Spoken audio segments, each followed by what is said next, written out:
Bonjour à tous et bienvenue à Voyage dans l'espace, où que vous soyez dans l'univers, nous espérons que vous allez bien. Ici Florent Meunier et je suis en compagnie de Claude Lafleur. Bonjour Claude. Bonjour Florent, bonjour tout le monde. Écoutez, c'est toujours un plaisir d'être au micro. Ce qu'on enregistre ce matin, c'est soit le dernier balado de l'année 2023 pour nos auditeurs Patreon qui nous appuient, ou encore le premier balado de l'année 2024 pour ceux et celles qui nous écoutent, là, le public nombreux, et pour lequel on est toujours très, très heureux. Je raconterais peut-être qu'au début de l'année 2023, quand j'ai fait ma planification, le balado 124, ça devait être un balado sur un bilan de l'année ou une perspective de 2024. Mais comme les balados se bousculent, le balado sur perspective 2024 va attendre encore quelque peu. J'en profite peut-être pour faire un petit bilan de l'année. On a diffusé 23 balados comme on fait à chaque année. On a aussi ajouté cette année une demi-douzaine de balados entrevues. Donc, des balados où on interviewe des jeunes chercheurs qui nous parlent de ce qu'ils font, de leur carrière, et je pense que c'est un ajout intéressant. En tout cas, moi, j'ai beaucoup de plaisir à le faire, et d'après les commentaires qu'on reçoit, les gens apprécient ce genre de balado-là. Ça offre une nouvelle dimension. On a aussi, durant l'année, fait un sondage qui nous a été très utile. Hein? On a appris beaucoup de choses. Entre autres, vous nous avez beaucoup demandé de parler de cosmologie. C'est pourquoi les deux balados précédents et celui-ci, on parle de cosmologie. C'est un peu pour répondre à votre demande. Puis en même temps, il y a vraiment des choses intéressantes à dire. Suite au sondage, on a aussi fait 2 rencontres virtuelles là, en Zoom. Là. Ça aussi, ça a été une très belle expérience. Moi, j'apprécie beaucoup apprendre à connaître ceux et celles qui nous écoutent, d'avoir des images, d'avoir des profils. Donc, ça nous a permis de découvrir un peu plus qui est notre auditoire. J'ai donc, suite à ça aussi, on a reçu beaucoup de courriels. On en reçoit encore beaucoup. Et ça, c'est quelque chose qu'on apprécie. Moi, j'aime ça quand les gens me font part de comment vous avez découvert le balado, qu'est-ce que vous aimez dans le balado, vous me posez des questions, vous me arrivez avec des idées. C'est très stimulant. Fait que si vous avez le goût de vous faire connaître à nous, gênez-vous pas pour nous écrire. Ça me fait vraiment plaisir de vous lire.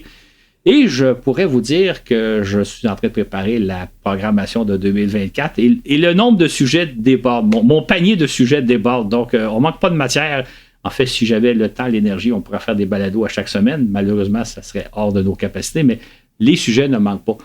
En terminant, j'en profite pour saluer 2 de nos auditeurs qui ont pris contact avec nous, avec qui j'ai eu des beaux échanges. Salutations à Youssef et salutations à Daniel Brodeur. Merci de vos commentaires et c'est un plaisir d'apprendre à vous connaître. Et entre autres, Youssef, c'est un nouvel auditeur qui nous a découvert il y a quelques mois. Bienvenue à bord, Youssef, et bonne écoute. Et nous sommes en compagnie de Laurent Runigo. Bonjour Laurent. Et bonjour Florent, bonjour Claude, et bien sûr bonjour à tous nos auditeurs. Comme d'habitude, je tiens à remercier chaleureusement nos patrons pour leur soutien. Un merci particulier à nos 2 nouveaux patrons, Laure Rivoire et Roy Moxey. Cet épisode vous est dédié. Et nous serons aussi accompagnés par Dylan Baillargeon comme la fois précédente. Dylan nous fera la lecture de la vie des personnages dont nous allons parler tous les 3. Salut à toi Dylan. Bonjour à toi Florent, bonjour Laurent et bonjour Claude. J'espère que vous allez tous très bien et toujours ravi de pouvoir participer, même si ce n'est pas en direct. Dans le balado précédent, nous avons vu qu'en 1509, Nicolas Copernic a proposé un modèle de l'univers révolutionnaire mettant le Soleil au centre de tout, au lieu de la Terre. Du coup, il lançait l'idée que la Terre est une planète comme les autres, une planète qui tourne sur elle-même en 24 heures et autour du Soleil en 365 jours. Dans la foulée de Copernic, Tycho Brahe, Johannes Kepler et Galileo Galilei ont soutenu ce modèle. Dans un premier temps, Kepler a découvert le type d'orbite sur lequel circulent les planètes, des orbites ovales plutôt que circulaires. Quant à Brahe et Galilée, ils ont inauguré l'ère des observations astronomiques, proposant avec courage que les résultats de leurs observations devraient supplanter les écrits millénaires. Et là, nous sommes rendus au 17e siècle, donc dans les années 1600, où là, la science en général, mais plus particulièrement la physique et l'astronomie, entrent dans l'ère des mathématiques. C'est-à-dire que, comme on va le voir, les mathématiques vont prouver littéralement le bien fondé du modèle copernicien de l'univers. Entre alors en scène un personnage hors du commun, Isaac Newton. Isaac Newton, qui naît en 1643, est un mathématicien, physicien, philosophe et astronome.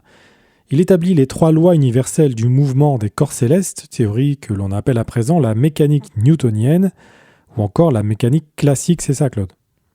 Exactement. En fait, Newton, il est l'auteur de la théorie de la gravitation universelle. Ce que cette théorie-là nous dit en gros, c'est que toutes les règles qui s'appliquent sur Terre s'appliquent aussi dans l'univers et vice-versa. Avec Newton, il n'y a pas, comme on avait vu précédemment, deux sortes de cosmos. Le cosmos lointain, qui est parfait, divin et immuable, et le cosmos imparfait, qui est la Terre et la région autour de la Terre.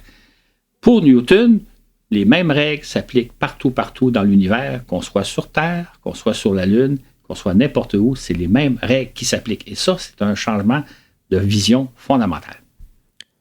Son ouvrage Principes mathématiques de la philosophie naturelle, plus simplement appelé Principia, est l'un des plus importants de l'histoire des sciences. C'est en effet dans cet ouvrage que Newton expose sa loi universelle de la gravitation, formule les 3 lois universelles du mouvement et jette les bases de la mécanique classique.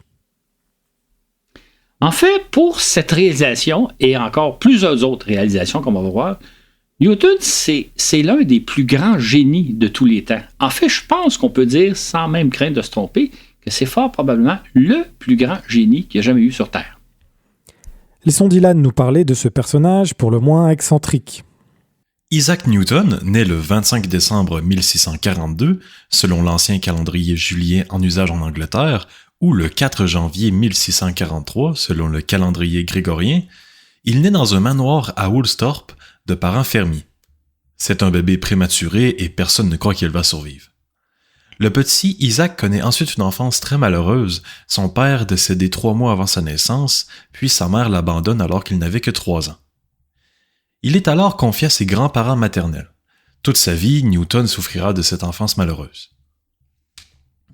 Tout jeune, on le trouve déjà égocentrique. Chaque fois que quelqu'un tente de s'approprier ce qu'il considère être son bien, Isaac réplique avec une ardeur démesurée. Il développe aussi le besoin de dominer ses rivaux, qu'il considère comme inférieurs à lui. Heureusement, sa famille d'adoption comprend beaucoup d'hommes d'église et d'universitaires. C'est ainsi que, très tôt, Isaac développe un intérêt pour la philosophie naturelle, c'est-à-dire la physique. On décèle chez lui un véritable talent pour les sciences.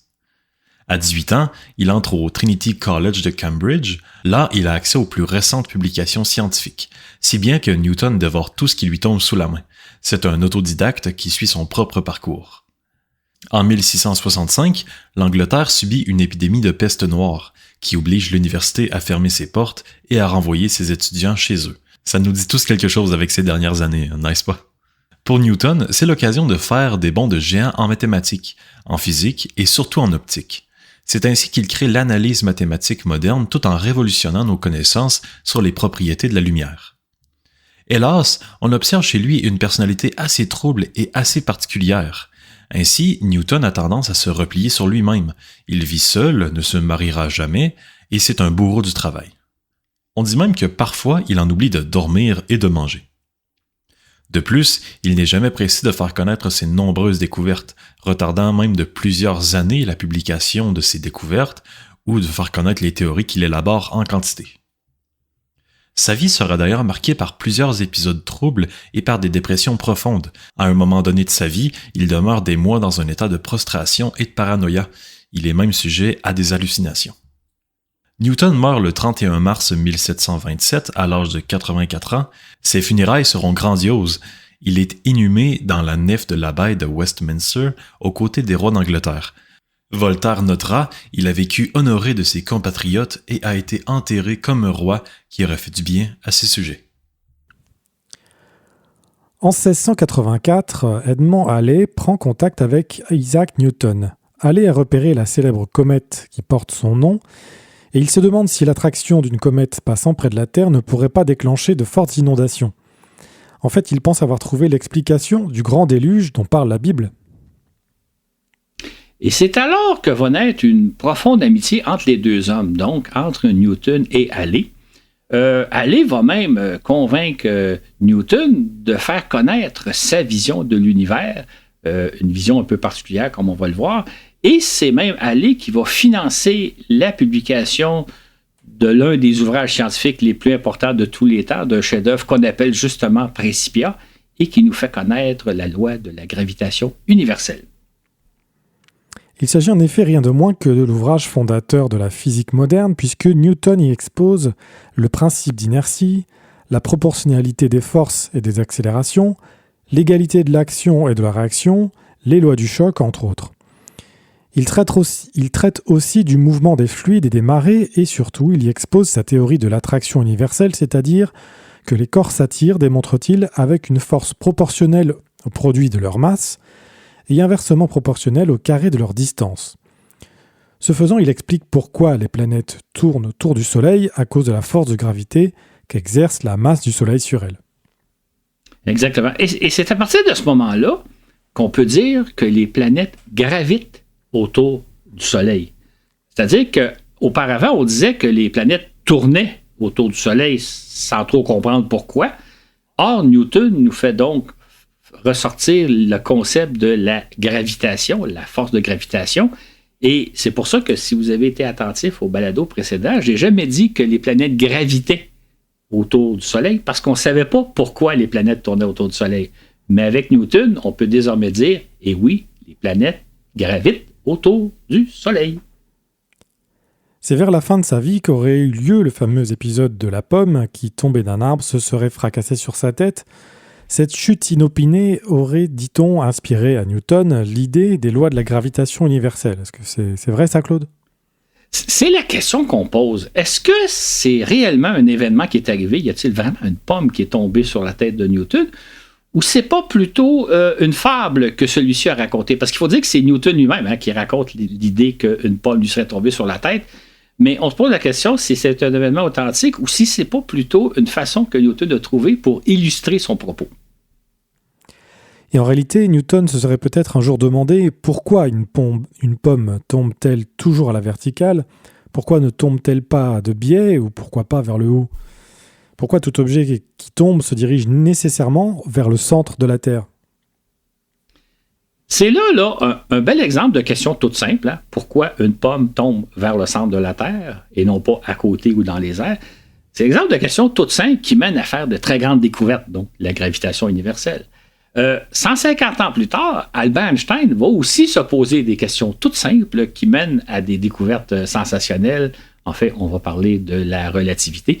Donc, les chercheurs, parfois, se posent des questions très complexes et essaient de chercher des choses, mais parfois, des questions toutes simples amènent à des réponses étonnantes. Isaac Newton en serait alors venu à se demander si la matière attire la matière. Cela doit être en fonction de sa quantité. C'est-à-dire que la pomme doit attirer la Terre vers elle de la même manière que la Terre l'attire. Cependant, bien entendu, la masse de la Terre étant infiniment plus grande que celle de la pomme, sa force d'attraction l'est tout autant. Puis alors qu'il méditait dans son jardin, Newton aurait songé que la force de la gravité qui fait tomber la pomme de l'arbre devait s'étendre bien au-delà de l'arbre et du sol terrestre. Et pourquoi pas jusqu'à la Lune, se dit-il. Dans ce cas, le pouvoir de la gravité terrestre doit influencer le mouvement de la Lune, et pourquoi pas la retenir sur son orbite. De là, Newton se serait mis à évaluer quelle serait la conséquence de son hypothèse, et avec les conséquences qu'on connaît. Exactement. En fait, tout compte fait, là, c'est une jolie histoire, l'histoire de la pomme. Peut-être que c'est vrai, peut-être que ce ne l'est pas, mais c'est pas grave parce que ça permet d'illustrer son propos et ça, tout le monde a l'image dans la tête d'une pomme qui tombe sur la tête de Newton. Et si c'est une invention de sa part, ce qui est probable, ben, on pourrait penser que c'est une autre idée de génie de Newton, d'imaginer simplement l'histoire de la pomme qui fait que tout le monde comprend son concept, alors qu'à l'époque, il faut imaginer que quand vous parlez de gravité, c'est pas évident à comprendre. C'est un peu comme quand Albert Einstein va nous parler de la relativité. Fait qu'on a peut-être un exemple d'une fable inventée par Newton, mais j'oserais dire une autre idée de génie parce que ça fait date, cette histoire-là, dans l'histoire. Un autre personnage qui a joué un rôle déterminant dans notre compréhension de l'univers, c'est certainement Edmond Halley. Il a non seulement convaincu Isaac Newton de publier son œuvre phare Principia, mais il a aussi, de son côté, résolu le grand mystère des comètes, qui hantait l'humanité depuis si longtemps. Halley, c'est à la fois un ingénieur, un navigateur et peut-être surtout un savant curieux de tout. Bon, aujourd'hui, on le connaît comme étant celui qui a prédit qu'une comète qui est passée en 1682 allait revenir dans nos parages 76 ans plus tard. Ça a été une découverte importante parce que Halley nous a dit les comètes, en tout cas certaines comètes, sont périodiques, reviennent périodiquement dans nos parages. Et ça a été encore là une découverte fondamentale parce que jusqu'à alors, on pensait que les comètes, c'était des êtres maléfiques qui apparaissaient comme ça sans trop qu'on comprenne pourquoi. D'ailleurs, on attribuait beaucoup de danger par les comètes. Quand apparaissait une comète, on disait « Ah, ça, c'est un signe de malheur, les comètes portent malheur et tout ça. » Et Halley nous dit « Non. Les comètes, ce sont des astres un peu bizarres, un peu particuliers, différents des étoiles, différents des planètes, mais ce sont tout simplement des astres qui gravitent autour du Soleil. » Et ça, c'est un changement fondamental parce que, nous dit bien Halley, ce ne sont pas des êtres maléfiques, ce sont tout simplement des corps célestes. Le retour de cette comète en 1759, comme l'avait calculé Halley, l'a rendue immortelle. Cette comète fut par conséquent appelée la comète de Halley. Et c'est d'ailleurs à partir de ce jour qu'on a pris l'habitude de nommer les nouvelles comètes d'après le nom de leur découvreur. Qui était donc ce savant aux intérêts multiples, mon cher Dylan ? Edmund Halley, né le 8 novembre 1656 dans les environs de Londres. Son père est un riche savonnier et marchand de sel qui consacre tous ses efforts à l'éducation de son fils. Ce dernier se relève à être très tôt un garçon curieux et plein d'intérêt pour les sciences. Dès mes plus tendres années, écrira-t-il plus tard, je me suis adonné à l'étude de l'astronomie. Déjà, à 10 ans, il est intrigué par le passage des 2 comètes dans le ciel de Londres, celle de 1664 et la seconde de l'année suivante. Sur le coup, la croyance populaire attribue à ces comètes la responsabilité de la grande peste de Londres, puis du grand incendie qui ravagera la ville. L'Église catholique elle-même considère les comètes comme des signes divins, annonciateurs le plus souvent du courroux du Créateur. À l'école, Edmund se démarque rapidement par ses brillantes aptitudes, de même qu'au Queen's College d'Oxford, où il poursuit ses études. Et dès 19 ans, il publie un premier article dans une revue scientifique, ce qui en soit une belle réussite. Peu après, à 21 ans, il s'embarque pour Sainte-Hélène, une île volcanique de l'Atlantique Sud, afin d'y dresser une carte du ciel austral. C'est ainsi qu'il rapporte en Angleterre la carte la plus précise de cette portion du firmament. Il accumule aussi plusieurs observations intéressantes, dont un recensement des nébuleuses encore jamais observées par les Européens, qui donne lieu à la publication de son livre Catalogus Stellarium Australium. Edmund Halley devient par la suite un capitaine de navire expérimenté. Il mène plusieurs expéditions scientifiques d'envergure, surtout dans les mers du Sud où il étudie les courants marins et atmosphériques, le magnétisme, la vie animale, etc. Curieux de tout, il se penche aussi sur l'histoire romaine, les mécanismes d'horlogie, etc., etc. À son époque, on croit que chaque comète ne passe qu'une fois dans nos parages. Néanmoins, Jean-Dominique Cassini, premier directeur de l'Observatoire de Paris et grand observateur des anneaux de Saturne, pense que certaines comètes pourraient revenir et donc être périodiques. Cassini avait remarqué que 3 comètes provenaient de la même région du ciel et avec des vitesses similaires. Il a fait part de son idée à Halley. Halley trouve l'idée très intéressante et il veut la valider. D'ailleurs, parmi ses multiples intérêts, Halley, c'est un observateur de comètes et il voit d'ailleurs passer une comète intéressante en 1682. Et il se dit, ça serait intéressant de savoir si cette comète-là va revenir un jour. Maintenant, il est très occupé, il y a beaucoup de choses à faire et il note tout simplement dans son carnet d'observation qu'il a vu passer une comète très ordinaire, celle de 1682. Et c'est plutôt lors de sa rencontre avec Isaac Newton en août 1684 qu'il va vraiment s'intéresser aux comètes, qu'il va dire là, il faut que je vois si l'idée de Cassini, peut-être qu'elle est fondée ou pas. C'est finalement à l'âge de 39 ans que Halley trouve le temps de s'attaquer sérieusement à l'idée des comètes qui reviendraient nous visiter. Il entreprend alors de recenser tous les passages de comètes en remontant jusqu'aux observations faites dans l'Antiquité. Ces recherches lui permettent de calculer les orbites de 24 comètes. Or, c'est là un travail remarquable et de longue haleine auquel Halley consacrera plusieurs années de labeur. Il finit par dénicher 3 passages d'une comète ayant eu lieu en 1531, 1607 et 1682 et qui pourraient être dus à une seule et même comète. Allez, tout ça intéressant, mais il remarque quand même qu'il y a certaines différences d'un passage à l'autre et il se demande est-ce que c'est vraiment la même comète qui nous revient à peu près à tous les 76 ans. Il a l'impression qu'il y a peut-être une autre force qui agit sur la comète, qui change un peu sa trajectoire. Et quand il en parle à Newton, il dit tu n'as pas pensé peut-être à la force de gravité exercée par Jupiter et par Saturne et qui pourrait perturber légèrement la trajectoire de la comète. Et lorsque Halley reprend ses calculs en tenant compte ou non de l'effet de Jupiter et de Saturne, là, ça fonctionne. Il découvre donc qu'effectivement, la fameuse comète revient à peu près à tous les 76 ans, selon que sa trajectoire soit ou non influencée par la planète Jupiter et la planète Saturne. En 1705, il publie le résultat de ses travaux, à savoir qu'il estime que les 3 comètes observées ne sont qu'une seule.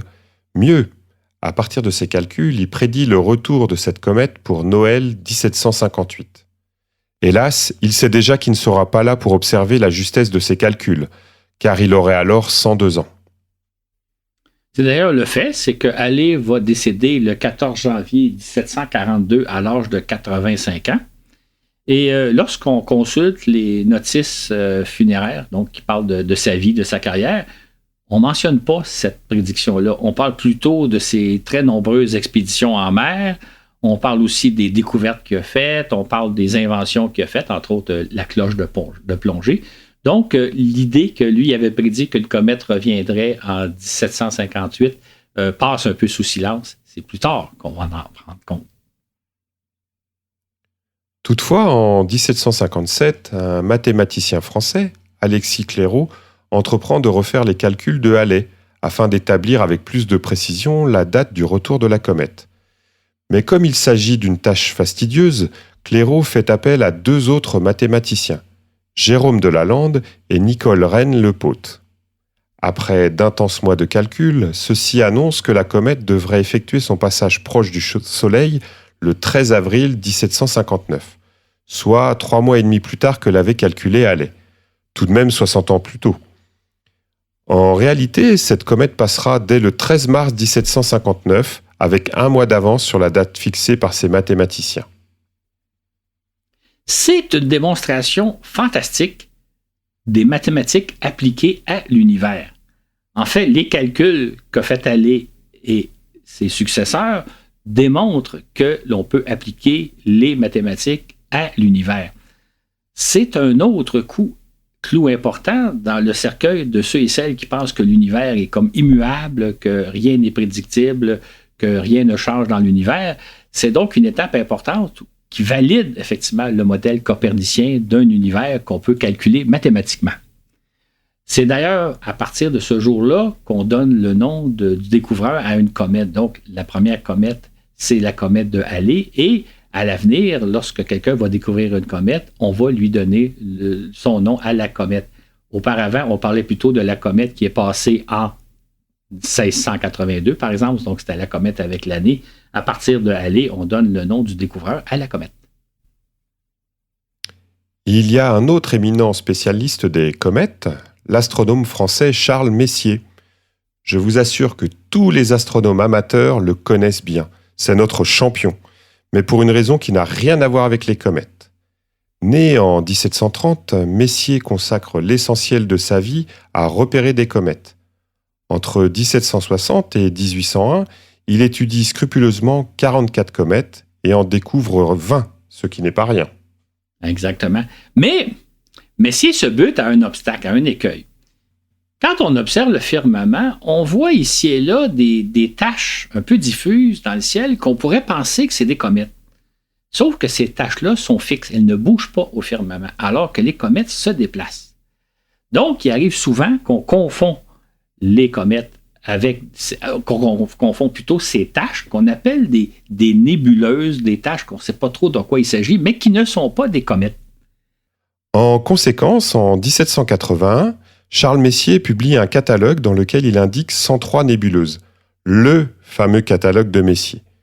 Ce catalogue sera complété en 1966 avec l'ajout de 7 autres nébuleuses. Ce catalogue, aujourd'hui, n'est pas vraiment utilisé par les astronomes qui cherchent à repérer des comètes, mais il est beaucoup, beaucoup utilisé par les astronomes amateurs qui cherchent à repérer certains des objets les plus intéressants à regarder dans l'espace profond. En fait, les fameuses nébuleuses qu'a repérées Charles Messier, ce sont parfois des nébuleuses stellaires, c'est-à-dire l'explosion, les restes d'une étoile qui a explosé il y a longtemps. Ça peut aussi être des galaxies, ça peut être des nuages de gaz, ça peut être des pouponnières d'étoiles. Donc, les objets lointains qui sont intéressants à regarder, ils ont été repérés, ils ont été répertoriés dans le catalogue de Messier. Entre autres, un des objets intéressants, c'est ce qu'on a appelé pendant longtemps la nébuleuse d'Andromède. Dans le catalogue Messier, chaque objet est numéroté. On parle de l'objet Messier numéro X ou encore M. Par exemple, dans le cas d'Andromède, on va parler de l'objet Messier 31 ou de M31 tout simplement. Certains astronomes amateurs se lancent comme défi de repérer et de photographier chacun des objets Messier. C'est une belle façon d'explorer les beautés de l'espace lointain. Il y a aussi ce qu'on appelle le marathon de Messier. Je l'ai tenté d'ailleurs, mais j'ai pas encore pleinement réussi. Il faut bien prévoir l'ordre d'observation des objets pour ne pas en rater, et il faut être efficace du coucher du soleil jusqu'à l'aube pour pouvoir observer tous les objets en une seule nuit. Ce n'est pas si simple. Dans l'Antiquité, on avait repéré 5 astres se déplaçant à travers la voûte céleste. Les Grecs les ont appelés planétes, un mot signifiant astre errant. Il s'agit de Mercure, Vénus, Mars, Jupiter et Saturne. En ajoutant la Lune et le Soleil, 2 astres apparemment fort différents des 5 planètes, on obtient 7 astres divins. Voilà pourquoi nos semaines comptent 7 jours, un jour consacré à chacun de ces astres. Et ce n'est qu'en 1781 qu'on va découvrir une nouvelle planète, qu'on va appeler éventuellement Uranus. C'est une découverte importante parce que, encore là, on a toujours le concept que le ciel est immuable, il n'y a rien qui se passe, rien de nouveau. Alors que là, on a découvert une nouvelle planète. C'est un autre coup dur pour le dogme imposé par l'Église catholique. Il y a de nouveaux objets qui apparaissent dans le ciel. Et c'est une découverte très importante. Étonnamment, il s'agit de l'œuvre d'un musicien et compositeur, astronome amateur à ses heures, William Herschel. Celui-ci fabrique quelques-uns de ses télescopes, des télescopes les plus puissants de son temps. Il en viendra même à transformer son loisir en une brillante carrière scientifique et deviendra l'un des astronomes les plus réputés de son temps. De son véritable nom, Friedrich Wilhelm Herschel, ou William Herschel en bon français, naît le 15 novembre 1738 à Hanovre, une ville du nord-ouest de l'Allemagne. Il reçoit une éducation musicale de son père, qui est violoniste et oboïste.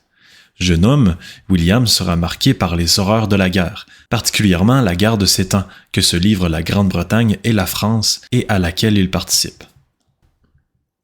Il s'installera éventuellement en Angleterre. À l'origine, Herschel gagne sa vie comme copiste de musique à Londres, puis en tant que professeur de musique, et enfin comme directeur de la milice de Durham. Dans ses temps libres, il a l'ambition de déterminer la forme et la taille de l'univers, rien de moins.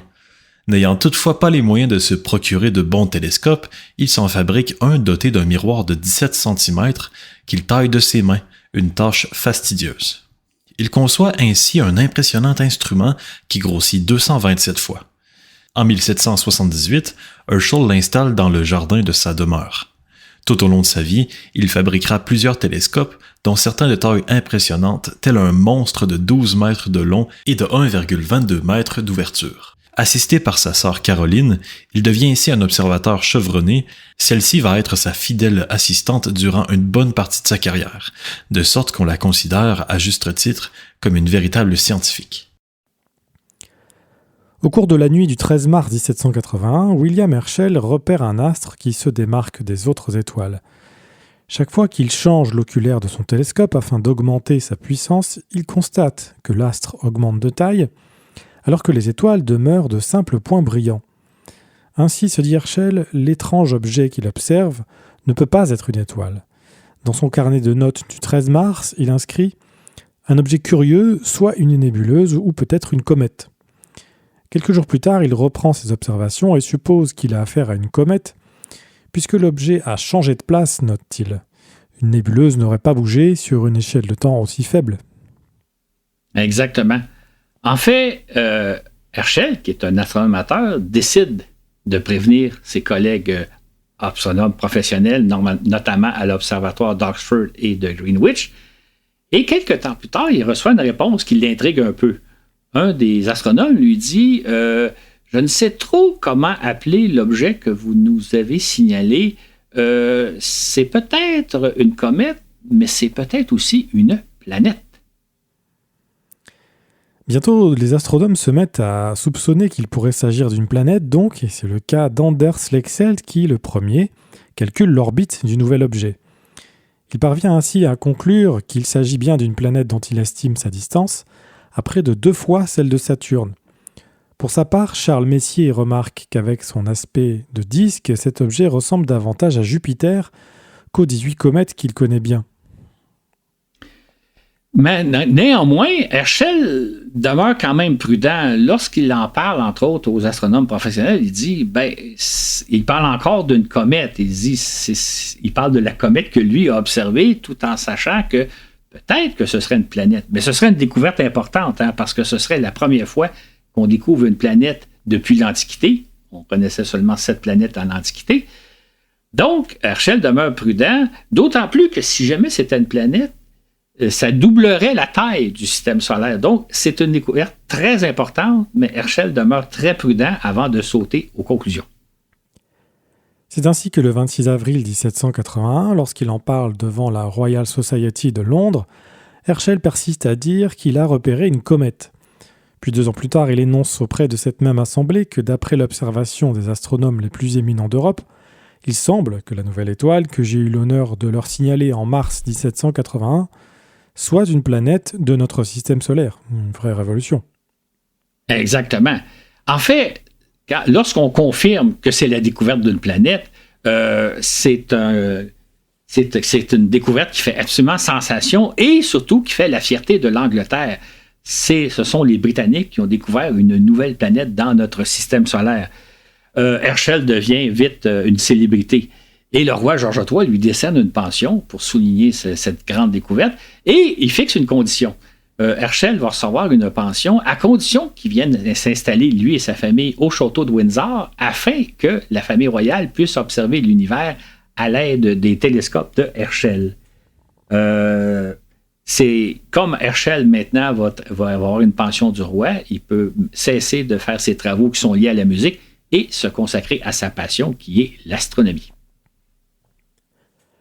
En l'honneur de son bienfaiteur, Herschel propose d'appeler cette planète Georgium Sidus, l'étoile de George. Il se justifie ainsi, le nom de Georgium Sidus se présente à moi comme une appellation permettant d'indiquer à la fois le pays d'origine et l'époque de cette découverte. Cependant, cette appellation déplaît en dehors de Grande-Bretagne, des alternatives sont alors vite suggérées, dont Neptune ou encore Neptune George III ou Neptune Great Britain. En fait, ce qu'on pose la question, c'est sur quelle base on pourrait nommer les nouvelles planètes, la nouvelle planète en l'occurrence. Est-ce qu'on va se baser sur la mythologie gréco-romaine d'après laquelle sont nommées les autres planètes, ou on pourrait se reposer sur une autre source? En attendant, on parle plutôt de la planète de Herschel, mais dès 1781, un astronome, Johannes Bode, lui propose de l'appeler Uranus. Uranus, c'est un choix logique. Bon, il s'est inspiré de la mythologie gréco-romaine. Uranus, c'est le père de Saturne et le grand-père de Jupiter. Et effectivement, ce nom-là va finalement être adopté en 1850. On va dire que c'est vraiment la planète Uranus. Donc, on a trouvé un nom 69 ans après la découverte par Herschel. De son côté, William Herschel, assisté de sa sœur Caroline, poursuit ses recherches et fera de très nombreuses découvertes. Il repère entre autres la direction vers laquelle se dirige le Soleil, à savoir la constellation d'Hercule. Il est aussi le premier à supposer que Mars possède une atmosphère et découvre ses calottes polaires. Il repère aussi 2 satellites d'Uranus, Oberon et Titania, ainsi que Mimas et Encelade, tous deux satellites de Saturne. Il entrevoit aussi la forme lenticulaire de notre galaxie, et il fera de nombreuses autres découvertes alors qu'il publie plusieurs catalogues d'étoiles et de nébuleuses. C'est quand même amusant de penser qu'Herschel, à l'origine, c'est un astronome amateur et c'est probablement l'un des plus grands, sinon le plus grand astronome de son époque. L'autre fait remarquable, c'est que plusieurs de ses enfants et ses petits-enfants vont suivre en quelque sorte ses traces en réalisant différentes carrières scientifiques. Entre autres, un de ses fils, John, va devenir le directeur de la Société royale d'astronomie de Grande-Bretagne, un organisme très prestigieux à l'époque. Finalement, Herschel va décéder le 25 août 1822, alors qu'il avait presque 84 ans. On dit 84 ans parce que c'est le temps que met la planète qu'il a découvert, Uranus, à faire un tour du Soleil. Donc, la planète Herschel est décédé au moment où la planète occupait à peu près la même position lorsqu'il est né 84 ans plus tôt. C'est une coïncidence, une belle coïncidence. En 1509, Nicolas Copernic avait émis une idée surprenante. Non seulement la Terre se déplace autour du Soleil comme les autres planètes, mais elle tourne également sur elle-même en 24 heures. Voilà qui expliquerait de façon simple pourquoi tout l'univers semble défiler autour de nous. C'est une belle idée, mais encore faut-il la valider. Par contre, ce qui est assez amusant de penser, c'est que c'est pas facile de faire la différence entre est-ce que c'est l'univers qui tourne autour de nous ou c'est nous qui nous déplaçons dans l'univers? C'est pas évident de faire la différence. On pourrait penser, en toute logique, que c'est peut-être plus la Terre qui se déplace. C'est plus simple que ce soit tout l'univers qui tourne autour de nous. Maintenant, comme on l'a évoqué dans le balado précédent et jusqu'à maintenant, il faut faire attention aux idées qui nous semblent logiques, aux idées qui nous semblent faire du gros bon sens. C'est peut-être le cas, mais ce n'est peut-être pas le cas. Donc, devant l'idée que c'est peut-être la Terre qui se déplace plutôt que tout l'univers autour de nous, il faut chercher à la valider et non pas en faire un dogme comme on a fait par le passé. Il faudra cependant attendre 2 siècles avant de parvenir à démontrer que la Terre se déplace dans l'espace et un autre siècle pour prouver sa rotation. Ce n'est en effet que vers 1725 que l'astronome britannique James Bradley confirme expérimentalement la révolution de la Terre autour du Soleil. Bradley, né en mars 1693, est l'un de ses oncles, homme d'église qui l'initie à l'astronomie. Il complète ses études à l'université d'Oxford en 1717 et est rapidement recommandé par Edmund Halley pour être admis au sein de la prestigieuse Royal Society de Londres. Bradley deviendra éventuellement le 3e directeur de l'Observatoire de Greenwich. En 1725, il entame ses observations visant à mesurer la parallaxe des étoiles. La parallaxe, c'est un concept intéressant. C'est un effet visuel qu'on applique tous les jours dans notre vie sans s'en rendre compte et qui nous permet de voir quels sont les objets qui sont plus proches de nous par rapport aux objets qui sont plus loin. Pour comprendre l'idée de la parallaxe, imaginez la chose suivante. Vous regardez un paysage, vous regardez une scène. Si vous vous déplacez un peu, disons, vers la gauche, vous allez voir que les objets plus proches de vous se déplacent par rapport aux paysages qui sont dans le fond. Et plus les objets sont proches de vous, plus ils vont se déplacer, plus ils sont loin, moins ils vont se déplacer. C'est de cette façon-là, d'ailleurs, que fonctionnent nos yeux. C'est-à-dire que nos yeux, c'est 2 points d'observation légèrement distants et qui fait qu'on voit les objets qui sont proches de nous, qui sont un peu différents par rapport au paysage qu'il y a derrière. Une autre façon plus simple de concevoir les parallaxes, c'est imaginez-vous que vous circulez le long d'une route de campagne en automobile. Les poteaux, les arbres qui sont le long de la route se déplacent beaucoup plus vite que les maisons et les bâtiments qui sont en retrait du chemin, qui, eux, se déplacent par rapport au fond du paysage. Donc, les objets les plus proches se déplacent beaucoup plus rapidement. Évidemment, vous aurez compris que plus un objet est distant de nous, moins il semble se déplacer par rapport au fond, par rapport au paysage qu'il y a dans le fond. Et c'est comme ça qu'on arrive à évaluer la distance des objets. En se déplaçant, on voit les objets qui sont les plus proches. Si on prend l'exemple de la Lune, si vous encore là, vous circulez en automobile, vous allez voir que, par exemple, les poteaux vont défiler rapidement, les bâtiments beaucoup moins parce qu'ils sont plus loin, le paysage du fond va se déplacer tranquillement, mais la Lune, elle, ne semblera pas bouger. Parce que la Lune est beaucoup, beaucoup, beaucoup plus loin de nous. D'ailleurs, un effet, un peu une illusion que vous avez peut-être déjà eu quand vous êtes enfant, moi je me souviens de l'avoir vu, c'est un soir de pleine lune où vous en venez en automobile, vous voyez le paysage défiler tout autour de vous, mais la Lune, elle semble toujours vous suivre. Elle semble toujours occuper la même place. Vous avez l'impression d'être suivi par la Lune.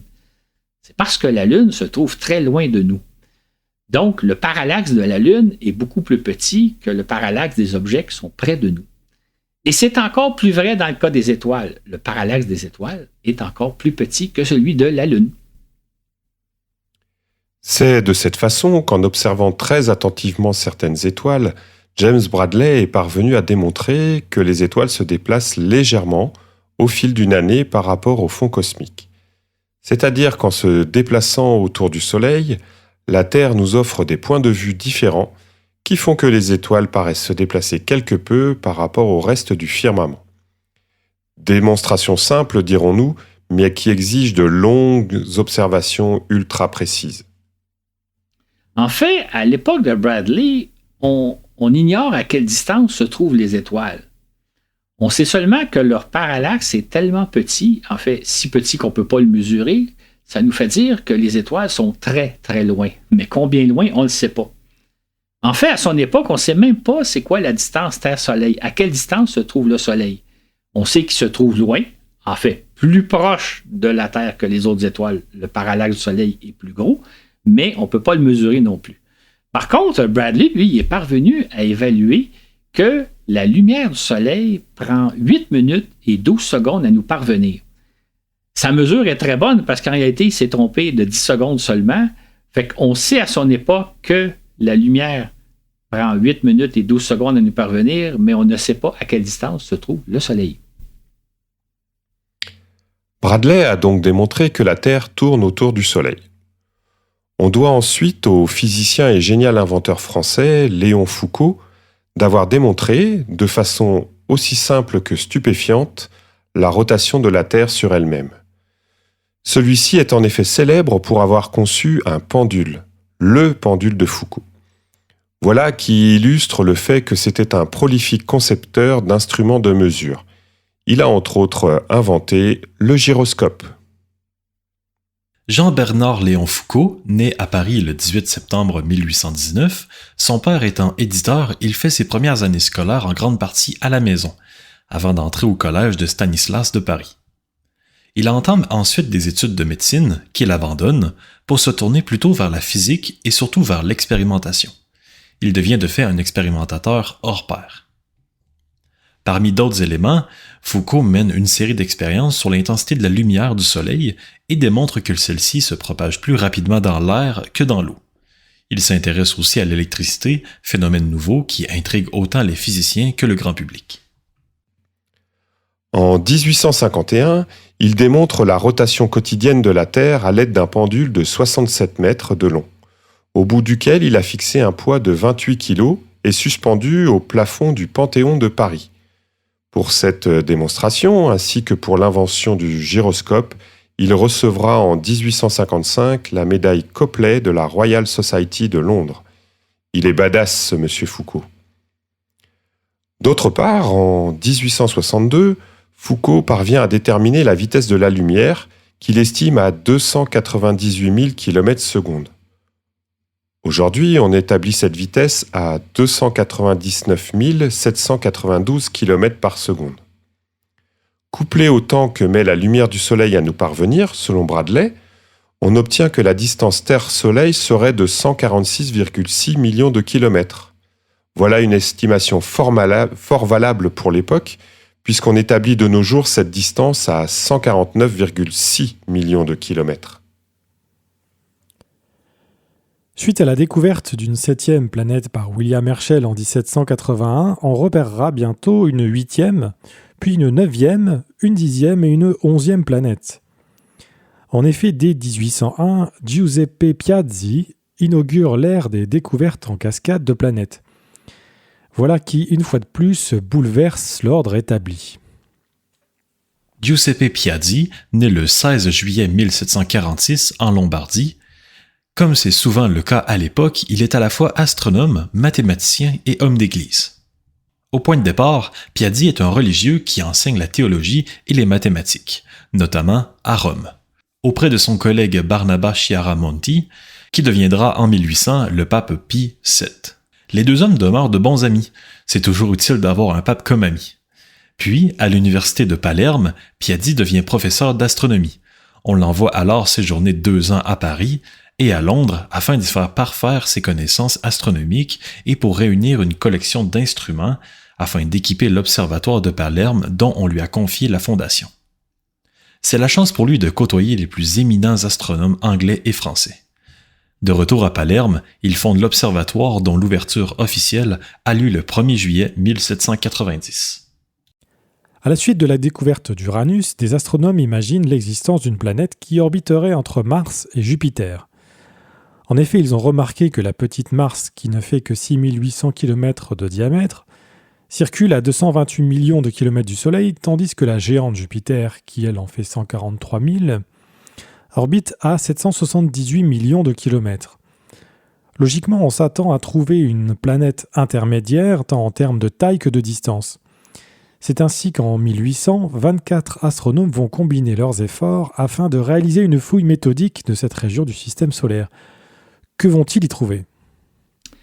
Malheureusement pour eux, ils vont se faire damer le pion par Giuseppe Piazzi, qui, lui, cherche plutôt à étudier certaines étoiles un peu particulières. Sauf que le 1er janvier 1801, il tombe par hasard sur un objet un peu bizarre, un objet qui l'intrigue. L'objet ressemble à une étoile, mais il se déplace dans le firmament. Il n'est pas fixe comme toutes les autres étoiles le sont. Il pense qu'il a affaire à une comète, mais il ne sait pas trop exactement. Il va l'observer, cet objet-là, un peu curieux, une vingtaine de fois jusqu'à la mi-février 1881, sans trop savoir de quoi il s'agit. Malheureusement, l'objet se trouve par la suite trop proche du Soleil, vu la Terre, pour demeurer observable. Personne d'autre que lui ne peut confirmer ces observations. En revanche, des astronomes tentent de calculer l'orbite de cet objet afin de prévoir quand il redeviendra visible. L'un d'eux, le grand mathématicien Carl Gauss, prédit ce retour pour la fin de l'année. De fait, le 31 décembre 1801, l'astre est repéré près de la position indiquée par Gauss. Voilà qui valide le fait qu'il s'agit d'une planète, c'est-à-dire d'un astre qui gravite autour du Soleil sur le même type d'orbite que les 7 planètes connues. Cet astre circule d'ailleurs à 400 millions de kilomètres du Soleil, soit pratiquement à mi-chemin entre Mars et Jupiter. Alors, c'est une nouvelle planète ? Absolument. Et c'est une découverte majeure pour l'époque, parce que c'est la 2e planète qu'on découvre depuis l'Antiquité, et c'est une 8e planète qu'on ajoute au système solaire. Malheureusement, ce qu'on va découvrir, c'est qu'il s'agit d'une toute petite planète. En fait, l'astre fait à peu près 500 km de diamètre. C'est pour ça d'ailleurs qu'il est difficile à observer au télescope. Il est à la limite de ce que les télescopes sont capables de voir. C'est une planète donc qui est 13 fois plus petite que Mars. Et là, c'est la déception parce que ce qu'on cherche, c'est une grosse planète, une planète qui serait quelque part de taille intermédiaire et entre Mars et Jupiter et qui serait quelque part entre les 2 planètes. Donc, ce n'est pas la planète qu'on rêvait. On va continuer de chercher parce qu'on cherche une grosse planète, une planète de taille majeure. Piazzi suggère de l'appeler Cérès Ferdinandea, d'après la déesse romaine Cérès et le roi Ferdinand III de Sicile. À l'instar de Herschel, il fait valoir que Cérès est la déesse protectrice de la Sicile et que Ferdinand III est son mécène. Finalement, seule la première partie du nom sera retenue. Mais puisqu'il ne s'agit pas de la planète recherchée entre Mars et Jupiter, les astronomes poursuivent leurs recherches. C'est ainsi qu'entre 1802 et 1807, ils repèrent 3 autres planètes. Hélas pour eux, dans chaque cas, ce sont aussi de petits astres. Pallas, découverte le 28 mars 1802, ne mesure que 512 km de diamètre. Cette planète est nommée d'après Pallas Athéna, signifiant la sage Athéna. Junon, découverte le 1er septembre 1804, ne mesure que 258 km de diamètre. Elle tire son nom de la femme de Jupiter dans la mythologie romaine. Et Vesta, quant à elle, découverte le 29 mars 1807, ne mesure que 525 km de diamètre. Elle porte le nom de la déesse du foyer du peuple romain, et par extension de la maison et de la famille dans la religion romaine. Donc pas de grande planète, Claude. Exactement. Et toutes ces planètes-là, c'est un peu curieux pour les astronomes de l'époque, circulent dans la même région du système solaire que Cérès, sur le même type d'orbite. Ce sont donc des petites planètes qui circulent à peu près dans la même région du système solaire. Les astronomes décident donc de créer une nouvelle catégorie de planètes qu'ils vont appeler des astéroïdes. C'est un mot qui est dérivé du grec ancien qui signifie des astres qui ressemblent à des étoiles, mais qui n'en sont pas. Ils ressemblent à des étoiles parce que, observés même au télescope les plus puissants, ils demeurent infiniment petits, donc des petits points lumineux comme des étoiles. Par contre, ces astres-là se déplacent dans le firmament, ce qui n'est pas le cas des étoiles. Donc, ce sont des astres qui ressemblent aux étoiles, mais qui n'en sont pas, ce qu'on appelle des astéroïdes. Il faudra attendre 1845 pour découvrir une nouvelle planète, encore là, un astéroïde qu'on nommera Astraea.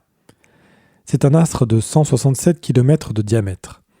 Puis à partir de 1849, on découvrira des astéroïdes par dizaines, mais hélas, jamais une planète de grande taille.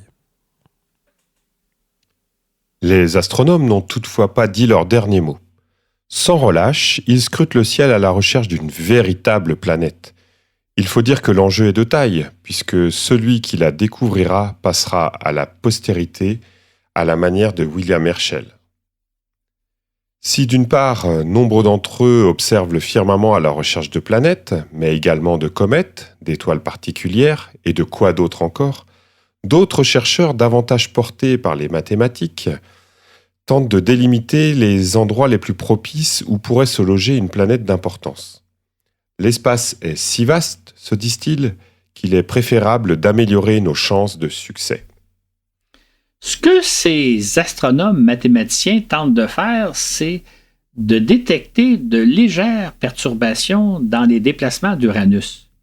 En fait, on suit donc très près l'évolution d'Uranus au firmament et on sait que parfois la trajectoire, l'orbite d'Uranus est légèrement perturbée par la présence de Jupiter et de Saturne. Et là, ces astronomes mathématiciens se disent, si on pouvait détecter des perturbations qui ne sont pas dues à Jupiter ou à Saturne, ça pourrait nous permettre d'identifier la présence d'une autre planète, une planète qu'on ne voit pas. Ce que, dans le fond, ces mathématiciens-là cherchent à faire, c'est de dire, d'après nos calculs, Uranus devrait être à telle position dans le firmament, mais si on observe que ce n'est pas le cas, c'est donc qu'il y a une autre planète. Ces mathématiciens-là font passer les observations de la réalité devant ce qu'on pense que devrait être la réalité. Et c'est ça la science. La science, c'est qu'on observe la réalité et à partir de ce que l'on observe, on conçoit des théories qui cherchent à expliquer nos observations. C'est le contraire des dogmes, c'est le contraire des idéologies, où souvent, dans le domaine des dogmes et idéologies, on a une certaine vision de la réalité et on veut que la réalité se conforme à notre vision. On le voit, par exemple, dans le cas des changements climatiques. Pour certaines idéologies, ça n'existe pas, ça ne fait pas notre affaire que les changements climatiques existent, donc on cherche à les nier. Alors qu'en science, c'est peut-être de dire, nous observons un phénomène, nous observons des bouleversements climatiques, donc il faut en tenir compte.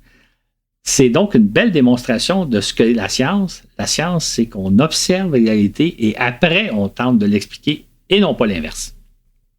Plusieurs mathématiciens se consacrent à cette tâche laborieuse, dont le Britannique John Adams et le Français Urbain Le Verrier. Ces deux hommes alimentent du coup la féroce rivalité qui expose les deux superpuissances du moment. John Adams prend connaissance de ce problème mathématique alors qu'il est encore étudiant. Il entreprend de calculer la masse, la position et l'orbite d'un astre qui perturberait l'orbite d'Uranus en utilisant la loi de la gravitation universelle établie par Isaac Newton 160 ans plus tôt.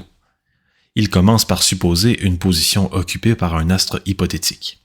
Il calcule alors l'effet gravitationnel qu'aurait cet astre sur l'orbite d'Uranus et la compare aux observations. Il ajuste ensuite les caractéristiques de sa planète hypothétique et répète l'exercice jusqu'à l'obtention d'un résultat satisfaisant. Il parvient ainsi, en septembre 1845, à cerner une portion du firmament où pourrait se cacher une planète. De son côté, indépendamment d'Adams, dont il connaît pourtant les travaux, Urbain Le Verrier fait le même exercice. Il présente ses conclusions en juin 1846.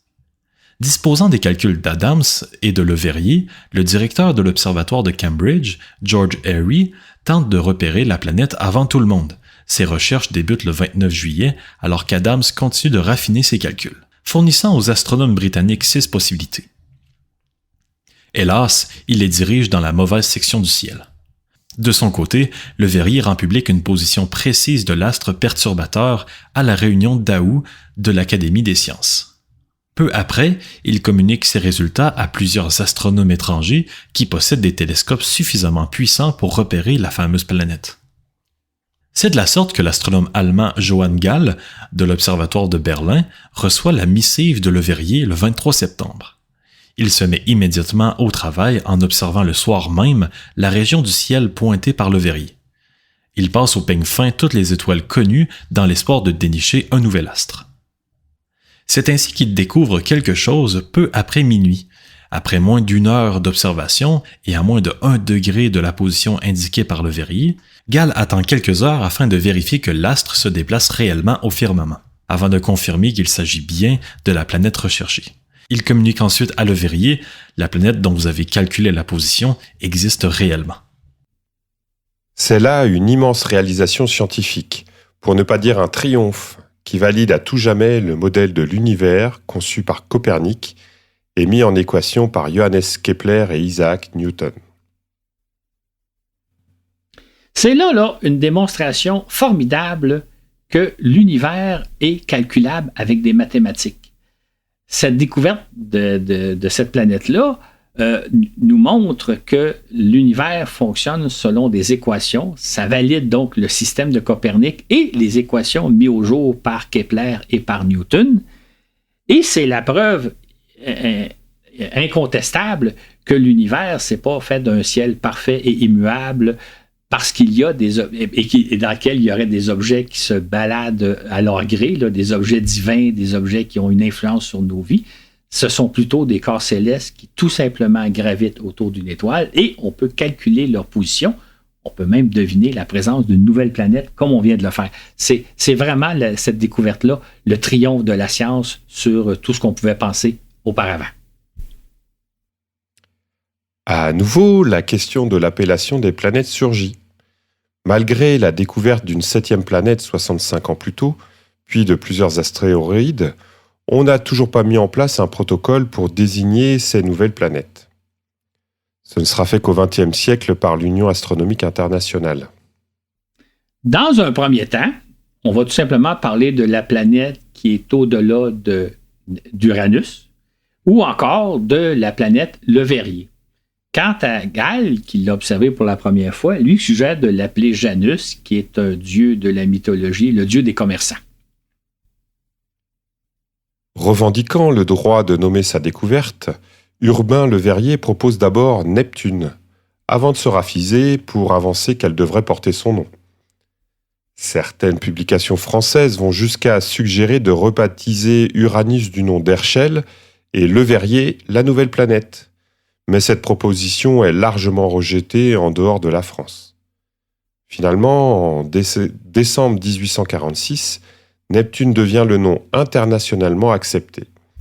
Dans la mythologie romaine, il s'agit du dieu des mers, une appellation plus appropriée que ce qu'on pense à l'époque, puisqu'on observera par la suite qu'elle est d'un magnifique bleu océan.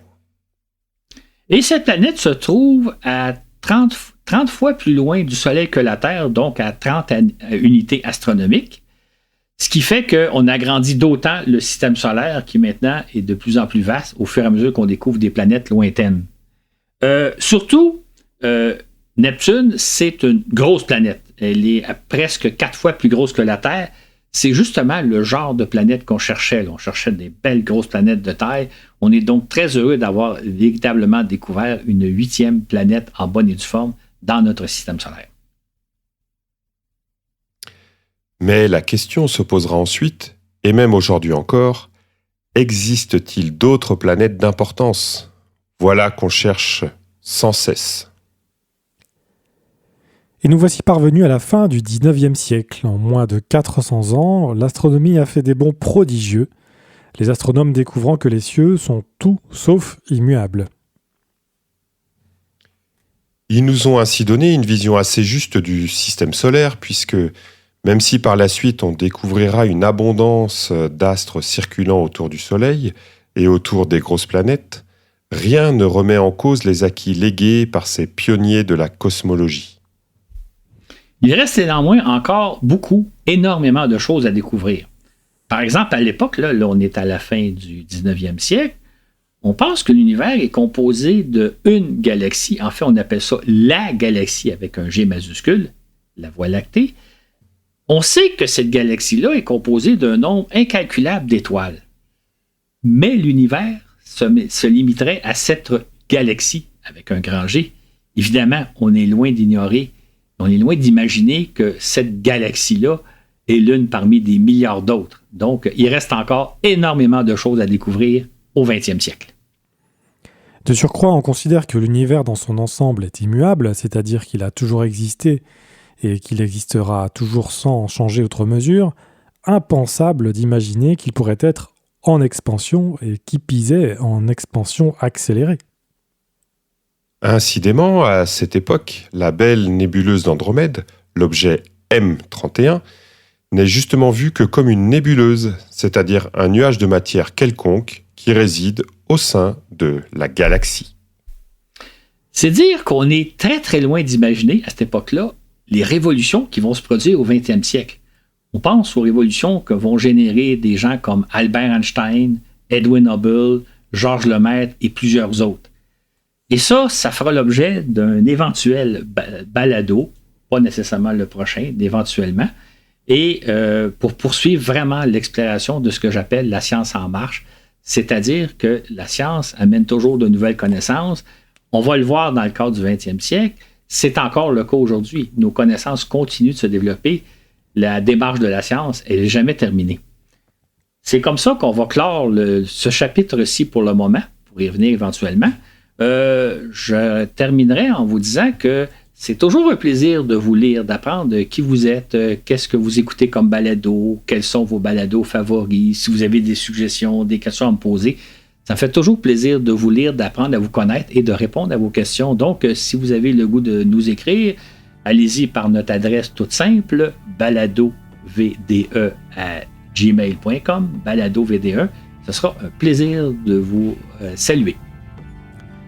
Bien, merci Claude, merci Laurent et merci Dylan. On se donne rendez-vous au prochain épisode. C'est ça. Et on souhaite joyeuses fêtes pour ceux qui nous écoutent en avance et on espère que ceux qui nous écoutent après les fêtes ont passé de belles fêtes.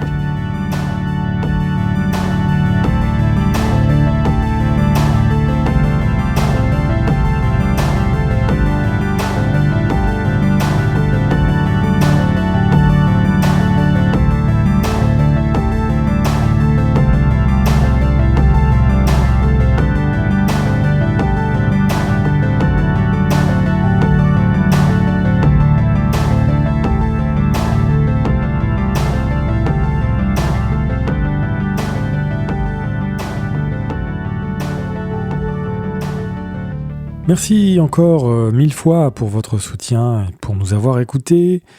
Cet épisode vous a été préparé par Claude Lafleur et présenté par Laurent Runigo, Dylan Baillargeon et moi-même. Sur ce, et où que vous soyez dans l'univers, à bientôt pour un autre voyage dans l'espace.